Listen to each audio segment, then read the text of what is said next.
જનતા ગુજરાત ન્યૂઝમાં આપનું સ્વાગત છે। બેંગલુરુની MS રામૈયા મેમોરિયલ હોસ્પિટલમાં આગ લાગી હોવાની ઘટના સામે આવી છે।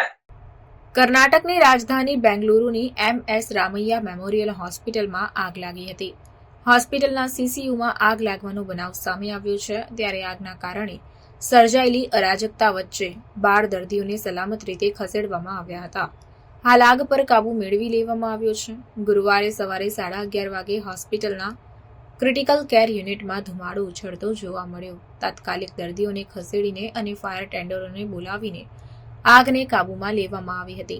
તાજેતરમાં બિહારની આરા સદર હોસ્પિટલની જૂની OPD બિલ્ડિંગમાં સ્થિત ડ્રેસિંગ રૂમમાં શોર્ટ સર્કિટના કારણે આગ લાગી હતી। ત્યારે આગના કારણે ડ્રેસિંગ રૂમમાં રાખેલ કોટન, બેન્ડેજ અને અન્ય વસ્તુઓ સંપૂર્ણપણે બળીને રાખ થઈ ગઈ હતી। માહિતી મળતાની સાથે જ ફાયર બ્રિગેડની 3 ગાડીઓ આરા સદર હોસ્પિટલમાં પહોંચી હતી અને ફાયર બ્રિગેડની ટીમની તત્પરતાના કારણે આગને કાબૂમાં લેવામાં આવી હતી।